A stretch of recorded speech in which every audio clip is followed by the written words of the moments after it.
Hello everyone, स्वागत है आप सभी का हमारे यूट्यूब चैनल फिजिक्स स्केल पर। पिछले वीडियो में हम चर्चा कर रहे थे गाउस के नियम से संबंधित महत्वपूर्ण तथ्य और उनसे संबंधित न्यूमेरिकल्स की।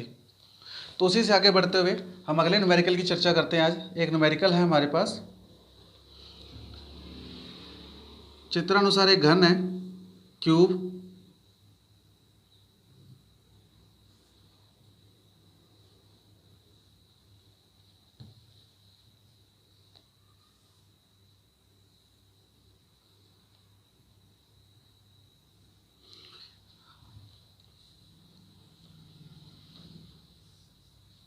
जो आकाश में त्रिविम में स्थित है।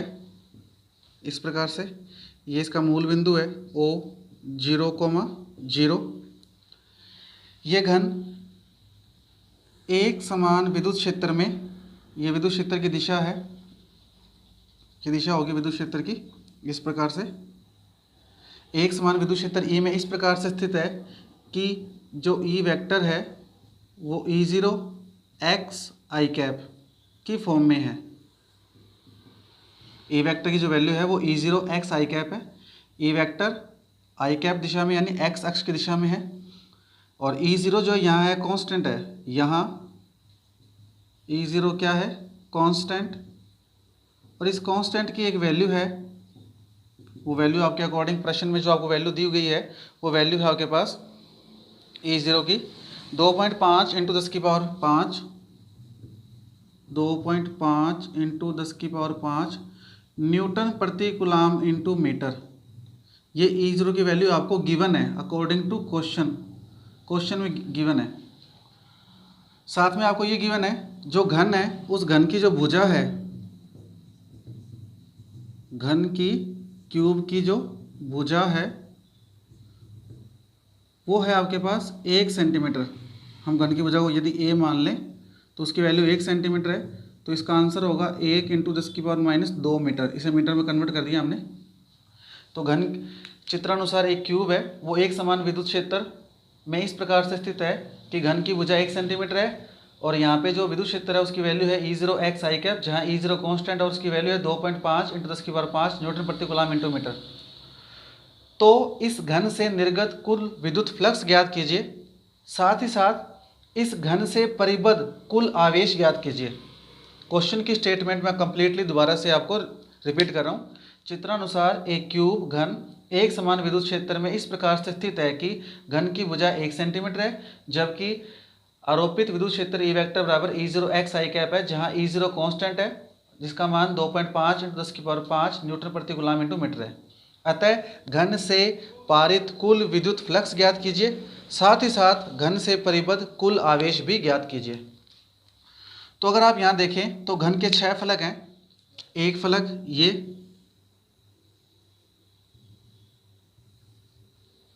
एक ये, एक x अक्ष में है ये वाला और एक x डैश में है। एक फलक ये रहा आपके सामने ऊपर की ओर, और एक जस्ट इसके नीचे ये वाला फलक। एक सामने है आपके सामने ये, और एक इसकी बैक साइड में ये। तो कुल मिला के ये घन है 6 फलकों से मिलकर बना हुआ, और हम जानते हैं कि किसी भी घन या घनाभ के 6 फलक होते हैं।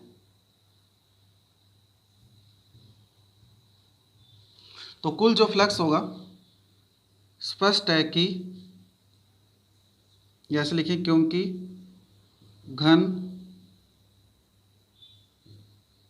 6 फलकों से मिलकर बना हुआ है, अतः कुल फ्लक्स, तो कुल फ्लक्स क्या होगा? φE बराबर φ1 + φ2 + φ3 + φ4 + φ5 + φ6। इस प्रकार से होगा। यहाँ जो φ1 की वैल्यू होगी वो होगी E vector dot ds1 vector, E vector dot ds2 vector. क्यों? क्योंकि E वेक्टर तो सबके लिए कांस्टेंट ही है, कॉमन है, सबका मान समान है। लेकिन φ1 φ2 φ3 φ4 φ6 φ5 6 फलक होने के कारण फ्लक्स में 6 क्षेत्रफल आएंगे। तो φ1 के लिए ds1, φ2 के लिए ds2, फाई 3 के लिए DS3, फाई 4 के लिए DS4 वेक्टर, फाई 5 के लिए DS5 वेक्टर और फाई 6 के लिए DS6 वेक्टर। इस प्रकार से आपके पास 6 फलकों के लिए फ्लक्स की वैल्यू आ गई। डॉट हटाएं तो क्या आएगा, EDS1 cos theta 1, EDS2 cos theta 2, EDS3 cos theta 3, EDS4 cos theta 4, EDS5 cos theta 5, EDS6 cos theta 6। ये वैल्यू आएगी। अब हमने थीटा 1, थीटा 2, थीटा 3 से लेकर थीटा 6 तक वेरी किया है कोण को, क्योंकि अलग अलग वैल्यू आएगी सभी के लिए। तो हम यहाँ चेक करते हैं कि क्या वैल्यू आएगी। फॉर एग्जांपल मैं मार्कर से शो कर रहा हूँ। इस फलक को मैं 1 नंबर मान लेता हूँ, 1 नंबर फलक है ये। इस फलक के लिए ई वेक्टर की दिशा ये है, और यदि हम इस साइड में खड़े होंगे, यहाँ पर खड़े होंगे, तो हम जब इस फलक को देखेंगे तो इस फलक को सामने से देखेंगे तो क्षेत्रफल सदिश हमारी आंखों की ओर होगा, अर्थात DS1 वेक्टर ई वेक्टर के समांतर हो जाएगा। तो थीटा का मान कितना हो जाएगा, 0। तो 1 नंबर फलक जो है उसके लिए थीटा कितना है, थीटा 1 कितना है, 0 डिग्री, यह वैल्यू आ जाएगी। इसी के सामने ये 2 नंबर फलक है आपके लिए। ई वेक्टर की दिशा तो यही है, लेकिन जब हम यहाँ खड़े होंगे तो इस फलक को जब देखेंगे हम तो क्षेत्रफल सदिश हमारे आंखों की ओर यहाँ सामने इधर होगा, तो ये होगा DS2 वेक्टर। अब DS2 वेक्टर और ई वेक्टर दूसरे के एंटी पैरेलल है, तो थीटा 2 कितना हो जाएगा, 180 डिग्री। तो यहाँ वैल्यू आएगी 180 डिग्री।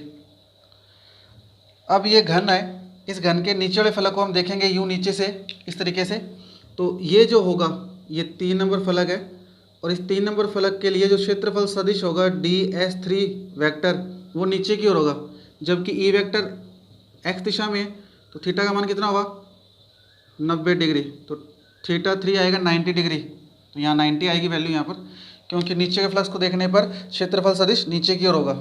ऊपर के फ्लक्स को देखेंगे तो हम ऊपर से देखेंगे, ऐसे इसे घन ऐसे रखकर ऊपर से देखेंगे तो क्षेत्रफल सदिश ऊपर की ओर होगा।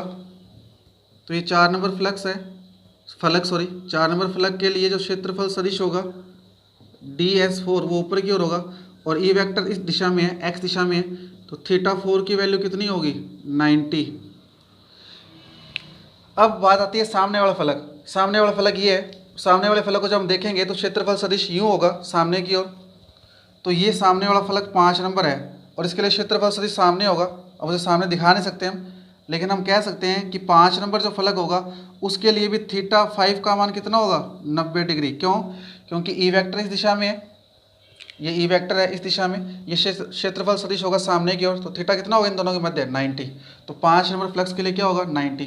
और जो फलक बैक साइड में है पीछे, ये वाली, ये बैक साइड में फलक है, ये 6 नंबर मान लें इसे। तो ई वेक्टर इस दिशा में है, पीछे वाले फलक को जब देखेंगे तो मान लीजिए पीछे वाला फलक है, इसको मैं देख रहा हूँ, तो ये क्षेत्रफल सदिश इस दिशा में पीछे की ओर होगा। क्षेत्रफल सदिश जब पीछे की ओर होगा यूँ, और ये ई वेक्टर है, तो ये आपस में क्या होंगे, लंबवत। तो 6 नंबर फलक के लिए जो थीटा 6 है वो भी कितना होगा, 90 डिग्री। तो उम्मीद है आप सभी को ये कोण समझ आ गए होंगे कि जो फलक x अक्ष में है वहाँ पर क्षेत्रफल सदिश और ई वेक्टर समांतर है, थीटा 0 आया। x डैश में ई वेक्टर तो इस दिशा में, DS2 वेक्टर इस दिशा में होगा, तो 180 होगा। बाकी सभी फलकों के लिए ई वेक्टर x दिशा में रहेगा, लेकिन जो क्षेत्रफल सदिश है वो लंबवत होंगे। फॉर एग्जांपल ये ई वेक्टर है x दिशा में, ऊपर वाले फलक के लिए जो ऊपर से देखेंगे तो क्षेत्रफल सदिश ऊपर होगा, तो थीटा 90। नीचे वाले फलक को देखेंगे तो क्षेत्रफल सदिश नीचे होगा, थीटा 90। सामने वाले फलक को देखेंगे 5 नंबर फलक को, तो क्षेत्रफल सदिश सामने की ओर होगा, तब भी थीटा 90। और जो 6 नंबर फलक है बैक साइड में, उसको जब देखेंगे बैक साइड से तो उसके लिए क्षेत्रफल सदिश पीछे की ओर होगा, तब भी थीटा 90। तो इस प्रकार से आपके पास थीटा 1 से लेकर थीटा 6 तक की वैल्यू आपके पास आ चुकी है।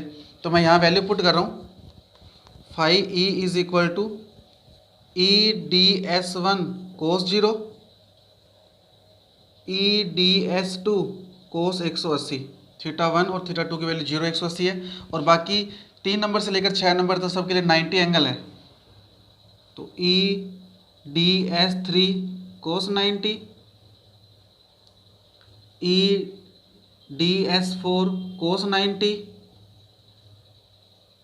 EDS5 cos 90 और EDS6 cos 90। cos 90 की वैल्यू 0 होती है, तो आगे वाली सारी वैल्यू क्या हो जाएगी, 0, 0 + 0 + 0, cos 90 0 0 0 और 0, और 0 से मल्टीप्लाई करने में सारी वैल्यू क्या हो जाएगी, 0। यहाँ आएगा EDS1 cos 0 की वैल्यू 1, EDS2 cos 180 की वैल्यू -1, तो phi e की वैल्यू आ गई EDS1 × 1 + EDS2 -1। अब इस वैल्यू को हम सॉल्व करें तो देखिए क्या आएगा, phi e बराबर 1 × EDS1 EDS1 -1 × EDS2, तो माइनस का प्लस से गुणा क्या हो जाएगा, माइनस, तो ये आएगा EDS2।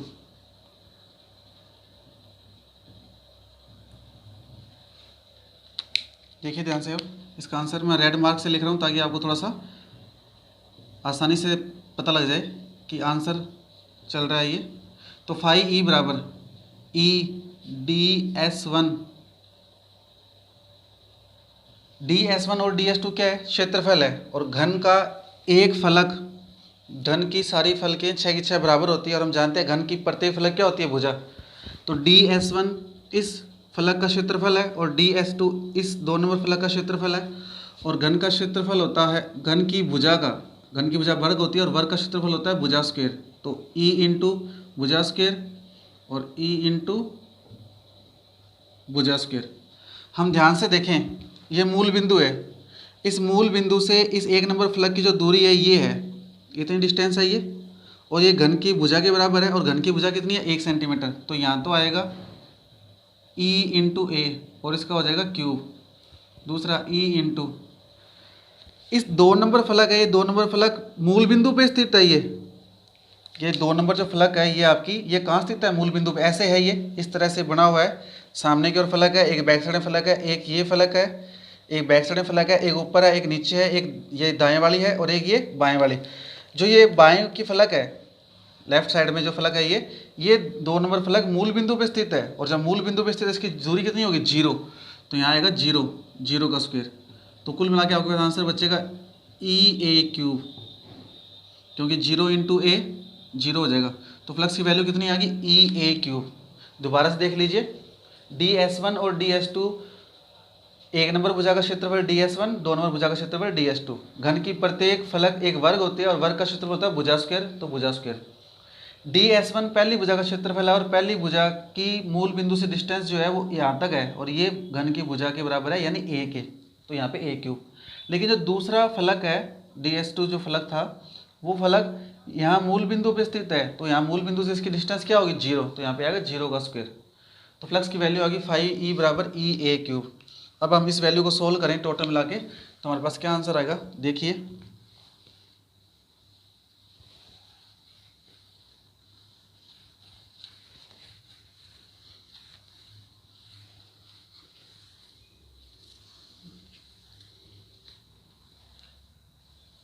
आपके पास आंसर होएगा phi e बराबर EA3।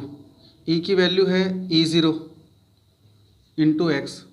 हमने E की वैल्यू यहाँ डिफाइन की थी, E vector is equal to E0 x i cap. आपको यहाँ परिमाण चाहिए, तो परिमाण में i कैप और E वेक्टर छोड़ें तो वैल्यू क्या आएगी, E0 x। तो E0 x × A3, sorry A3 नहीं, A स्क्वायर चल रहा है, भुजा स्क्वायर होता है, अभी भुजा स्क्वायर है, ये स्क्वायर चल रहा है, यहाँ भी स्क्वायर होगा, यहाँ स्क्वायर। तो E0 × x क्या है, x घन की भुजा थी, x क्या थी, घन की भुजा, तो भुजा कितनी है, A, और यहाँ पे स्क्वायर है ये, तो A × A स्क्वायर कितना हो जाएगा, A3। E0 की वैल्यू और A की वैल्यू पुट कर सकते हैं हम, तो E0 की वैल्यू हमारे पास दी हुई है कितनी, 2.5 × 10⁵ इंटू A। घन की भुजा का मान भी था हमारे पास, घन की भुजा 1 सेंटीमीटर थी, तो 1 × 10⁻² का क्यूब। तो 2.5 इंटू 10⁻5 1 इंटू 10⁻⁻6, तो 2.5 10⁻5 में 10⁻6 माइनस हुआ तो 10⁻−1, तो कुल मिला के फ्लक्स की वैल्यू आ गई, पॉइंट हटेगा तो 0 आ जाएगा। तो ये अगर पॉइंट ना भी हटाएं तो भी हल हो ही जाएगा। ये 2.5 में 10 का भाग दें तो इसका आंसर आएगा 0.25 न्यूटन प्रति कूलाम इंटू मीटर स्क्वायर। तो ये आपके पास फ्लक्स की क्या आ गई वैल्यू। तो फ्लक्स की वैल्यू में हमने सबसे यहाँ पे थोड़ा सा प्रॉब्लम आ सकती थी आपको। DS1 और DS2 क्या है, DS1 पहली भुजा का क्षेत्रफल है, पहली फलक का क्षेत्रफल है, DS2 दूसरे फलक का क्षेत्रफल है, और घन की प्रत्येक फलक क्या होती है वर्ग, तो वर्ग का क्षेत्रफल भुजा स्क्वायर। पहली जो फलक है 1 नंबर, उसकी मूल बिंदु से दूरी a है तो a स्क्वायर, माइनस दूसरी जो भुजा है वो मूल बिंदु पे स्थित है, चित्र में हम देखा था, तो 0 का स्क्वायर, तो a स्क्वायर बचा। e की वैल्यू E0x है, x घन की भुजा थी तो a into a square a cube का मान, और ये वैल्यू पुट करने के बाद आंसर आया 0.25 न्यूटन प्रति कूलाम इंटू मीटर स्क्वायर। अब हमें सेकंड पार्ट था इसका, सेकंड पार्ट में था घन से परिबद्ध कुल आवेश भी ज्ञात कीजिए। इसलिए घन से परिबद्ध कुल आवेश, और कुल आवेश अपने ज्ञात कर सकते हैं फ्रॉम गाउस लॉ। तो हम क्या लिख सकते हैं, from Gauss law. Gauss law क्या कहता है, phi E is equal to summation Q upon में एप्साइलन 0। समीशन क्यू क्या है, परिबद्ध कुल आवेश, तो समीशन क्यू की value epsilon 0 into phi E. Epsilon 0 की वैल्यू 8.854 इंटू 10⁻⁻12, और फाई ई की वैल्यू कितनी है 0.25। तो इस वैल्यू को हल करेंगे तो हमारे पास आंसर आएगा कूलाम में। इसकी वैल्यू है, मैं आपको लिख देता हूँ, इसकी वैल्यू है 2.2 इंटू 10⁻⁻12, 2.2 इंटू 10⁻⁻12 कूलाम। ये आपके पास घन से परिबद्ध कुल आवेश प्राप्त हो गया। तो अच्छा क्वेश्चन था, इंपॉर्टेंट क्वेश्चन था। आप क्वेश्चन को दोबारा से देखिए, दोबारा स्टेटमेंट लिखिए और इसे ग्राफ कॉपी पे करके देखिए। उसके बाद भी अगर आपको कोई डाउट है तो आप कमेंट बॉक्स में कमेंट करके पूछ सकते हैं। इसके बाद हम अपना नया टॉपिक शुरू करते हैं।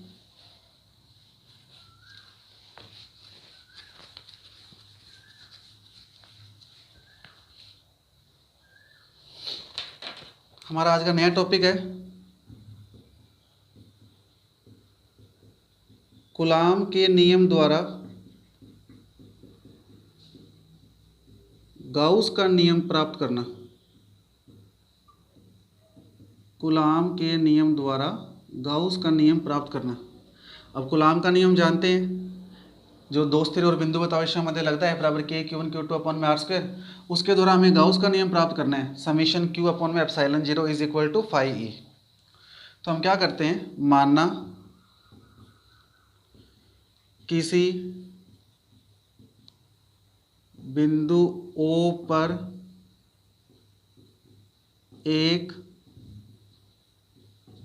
बिंदु आवेश प्लस Q स्थित है, बिंदु आवेश प्लस Q स्थित है। फॉर एग्जांपल ये प्लस Q आवेश स्थित है इस बिंदु O पर, जिसके कारण स्मॉल r दूरी पर स्थित बिंदु P पर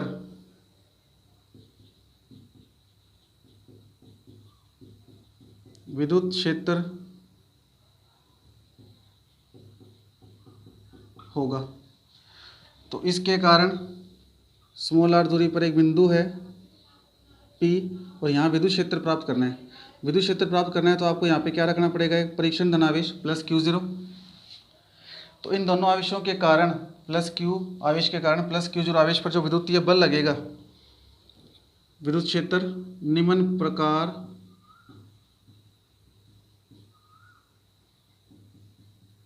ज्ञात कर सकते हैं।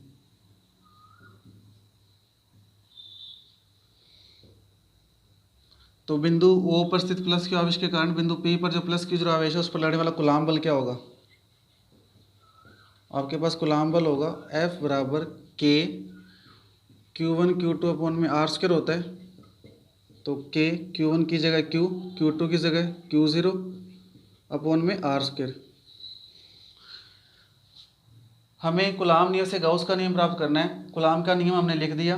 कूलाम नियम से पहले हम विद्युत क्षेत्र फाइंड करेंगे, क्योंकि फ्लक्स फाइंड करना है तो फ्लक्स होता है E vector dot D S, और E vector dot D S में डी एस तो बाद की बात है, पहले आपको विद्युत फ्लक्स फाइंड करने के लिए ई वेक्टर निकालना पड़ता है, विद्युत क्षेत्र निकालना पड़ेगा। मैं आपको दोबारा से ये चीज़ बताता हूँ कि आपको ये करना कैसे, रट्टा नहीं आ रहा। आपको ज्ञात करना है कूलाम नियम से गाउस का नियम। गाउस का नियम होता है फ्लक्स फाई ई बराबर समीशन क्यू अपॉन में एप्सिलॉन जीरो। अगर आपको गाउस का नियम फाइंड करना है तो पहले आपको विद्युत फ्लक्स फाई ई फाइंड करना पड़ेगा। और आप जानते हैं कि जो विद्युत फ्लक्स होता है फाई ई, उसकी डेफिनेशन थी ई vector dot D S vector.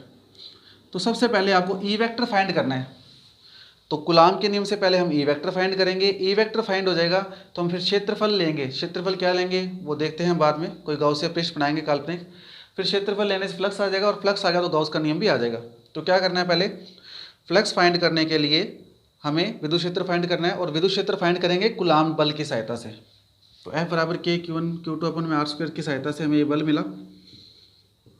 But we know that, हम जानते हैं विद्युत क्षेत्र क्या होता है। विद्युत क्षेत्र होता है E is equal to F upon में Q0। एफ की वैल्यू पुट करो, K Q0 अपॉन में आर स्क्वायर, और अपॉन में क्या है Q0, ये वैल्यू पुट की बाय 1, Q0 से Q0 कैंसिल, तो वैल्यू आ गई आपके पास KQ अपॉन में आर स्क्वायर। तो ये आपके पास वैल्यू है समीकरण नंबर 2। इस बिंदु O पर जो बिंदु आवेश है प्लस Q, इस प्लस Q आवेश के कारण आपका स्मॉल r दूरी पर जो स्थित बिंदु है वहाँ पर विद्युत क्षेत्र की तीव्रता आ गई KQ अपन में आर स्क्वायर। हम डायरेक्ट भी लिख सकते हैं इसे, क्योंकि हम जानते हैं बिंदु आवेश के कारण तीव्रता KQ अपन में आर स्क्वायर होती है। ये कोई आवश्यक नहीं है आपको करके दिखाएं, लेकिन कुछ विद्यार्थी कहते हैं कि सर कूलाम के नियम से प्राप्त करना था, तो कूलाम का नियम का यूज़ कहाँ हुआ। तो ये जो विद्युत क्षेत्र फाइंड किया गया है, ये विद्युत क्षेत्र हमने पहले भी जब टॉपिक किया था, स्टडी की थी, तब भी कूलाम के नियम से ही फाइंड किया था, और अभी भी कूलाम के नियम से ही फाइंड कर रहे हैं। तो ये जो विद्युत क्षेत्र है ये इनडायरेक्टली कूलाम के नियम को ही रिप्रेजेंट कर रहा है। तो ये यहाँ तक आपका टॉपिक हो गया। अब क्या करना है, आपको फ्लक्स फाइंड करना है, और फ्लक्स होता है फाई बराबर ई vector dot D S vector. तो आप लिखोगे आगे, इसके बाद क्या लिखेंगे हम देखिए,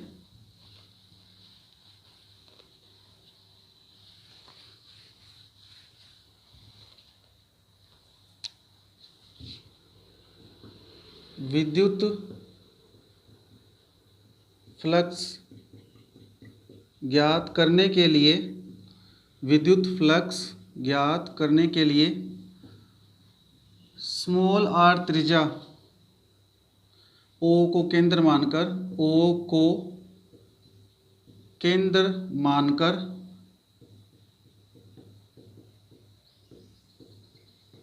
स्मॉल r त्रिज्या के काल्पनिक, स्मॉल r त्रिज्या के काल्पनिक बंद पृष्ठ, जिसे हम क्या कहते हैं, गाउसीय पृष्ठ। विद्युत फ्लक्स ज्ञात करने के लिए O को केंद्र मानकर स्मॉल r त्रिज्या के काल्पनिक बंद पृष्ठ की कल्पना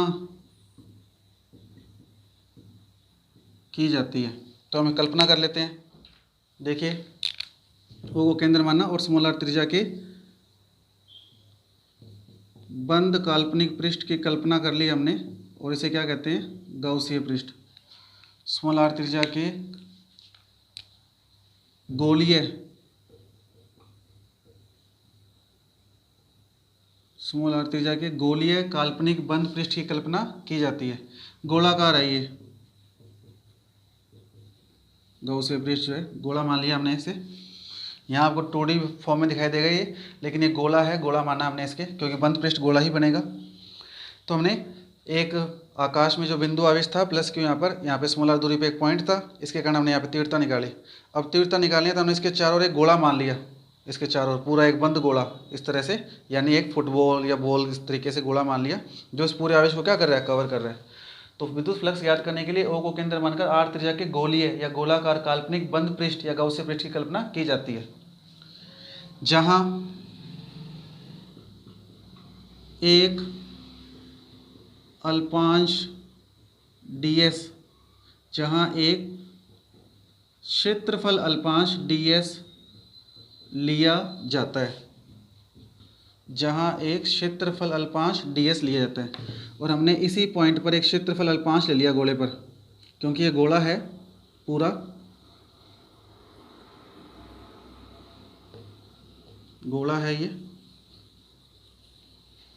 तो हमने यहाँ पे क्या ले लिया, एक क्षेत्रफल अल्पांश। ये आपके सामने क्षेत्रफल अल्पांश है, और ये क्षेत्रफल अल्पांश है कितना, ds। तो अगर गोले के ऊपर जैसे मान लीजिए कोई बॉल है, फुटबॉल, उसके ऊपर कोई क्षेत्रफल अल्पांश लिया और आप उसे देख रहे हो, तो उसका क्षेत्रफल सदिश कहाँ होगा, आपकी आंख की ओर। तो अगर मैं यहाँ खड़ा होके इसे देखूँ अब इधर साइड में यूँ, तो क्षेत्रफल सदिश कहाँ होगा, मेरी आंखों की ओर यूँ होगा, ऐसे। ये मैं इस गोले को देख रहा हूँ, इस पार्ट को, तो क्षेत्रफल सदिश कहाँ होगा, मेरी आंखों की ओर। तो ये आपका क्षेत्रफल सदिश है। इसी बिंदु पर इस प्लस क्यू आवेश के कारण ये Q0 का अंक दिख रहा है इस साइड में बाहर की ओर, तो विद्युत क्षेत्र की जो तीव्रता की दिशा है वो भी इधर होगी। दोनों समांतर होने के कारण थीटा कितना हो जाएगा, 0। देखिए प्लस क्यू आवेश के कारण प्लस Q0 आवेश बाहर की ओर गति करेगा। जब बाहर की ओर गति करेगा तो विद्युत क्षेत्र की दिशा बाहर की ओर होगी। और जब आप इस दिशा में खड़े होकर गोले को देखेंगे, यहाँ से खड़े होकर जब गोले को देखेंगे, तो क्षेत्रफल सदिश आपकी आंखों की ओर होगा, यानी बाहर की ओर। तो ई वेक्टर और ds वेक्टर, क्षेत्रफल सदिश और विद्युत क्षेत्र दोनों एक ही दिशा में हैं, तो थीटा कितना हो जाएगा, 0 डिग्री। तो हमने क्या लिखा, जहाँ एक क्षेत्रफल अल्पांश ds लिया जाता है, तो ये क्षेत्रफल अल्पांश है गोले के ऊपर, ds, इसकी दिशा बाहर की ओर है, ई वेक्टर भी बाहर की ओर है, थीटा कितना हो गया, 0। तो अब आगे लिखेंगे, अतः क्षेत्रफल अल्पांश से निर्गत विद्युत फ्लक्स, इस क्षेत्रफल अल्पांश से कितना विद्युत फ्लक्स निकलेगा, क्षेत्रफल अल्पांश से विद्युत फ्लक्स निकलेगा ई वेक्टर डॉट ds वेक्टर। और क्योंकि क्षेत्रफल अल्पांश है, अल्प है, तो फ्लक्स भी अल्प होगा, तो d फाई, तो d phi is equal to E vector dot ds, dot हटाएंगे तो क्या आएगा, कोस थीटा, थीटा की वैल्यू 0, हमने चित्र में डिफाइन कर दिया पूरा इसे कंप्लीट। कोस 0 की वैल्यू 1, तो इतना है वैल्यू ई ds। तो क्षेत्रफल अल्पांश से निकलने वाला विद्युत फ्लक्स आपके पास आ चुका है ई ds। अगर क्षेत्रफल अल्पांश, छोटे अल्पांश से इतनी वैल्यू आ रही है ई ds, तो हमें कंप्लीट वैल्यू फाइंड करनी हो, इसकी टोटल वैल्यू फाइंड करनी हो, संपूर्ण गोले से कुल फ्लक्स फाइंड करना हो, तो क्या होगा, तो वो देखिए इसके बाद, अतः संपूर्ण गोलीय पृष्ठ से निर्गत कुल विद्युत फ्लक्स, कुल विद्युत फ्लक्स क्या होगा, फाई ई, और इंटीग्रेशन होगा किसका, डी फाई ई का, अल्प का, और एस आएगा यहाँ पर। देखिए कुल फ्लक्स क्या होगा, फाई ई कुल निकालने क्या करेंगे, इंटीग्रेशन करेंगे, किसका इंटीग्रेशन करेंगे, अल्प का, तो डी फाई ई का, और पैरों में क्या आएगा, एस का मतलब पृष्ठ, क्योंकि पृष्ठ कैसा है, बंद है, तो क्या आएगा, क्लोज इंटीग्रेशन। डी फाई की वैल्यू पुट कर दो, तो close integration S, D phi की वैल्यू है ई डी एस बाय 3, ये वैल्यू आ गई फाई ई की। इसके बाद हम इसे हल करें, तो देखिए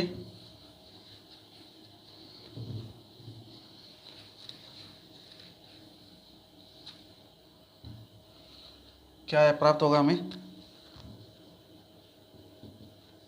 ई कांस्टेंट है, बाहर आ जाएगा, क्योंकि ई की वैल्यू के क्यूब में r स्क्वायर है, हमने समीकरण 2 में ई की वैल्यू लिखी है, तो के कांस्टेंट है, क्यू कांस्टेंट है, और इसकी डिस्टेंस भी कितनी, त्रिज्या भी कांस्टेंट गोले की, तो ई बाहर आ जाएगा, इंटीग्रेशन ds,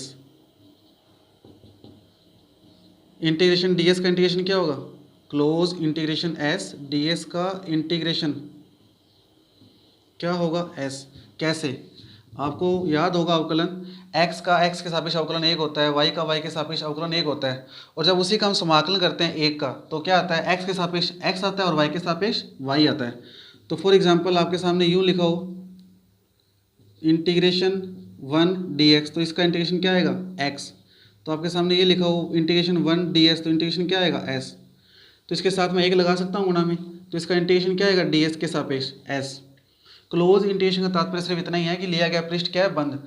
इंटीग्रेशन और क्लोज इंटीग्रेशन में कोई डिफरेंस नहीं है, सिर्फ लिया गया पृष्ठ बंद होने के कारण क्लोज इंटीग्रेशन सिंबल लगाते हैं।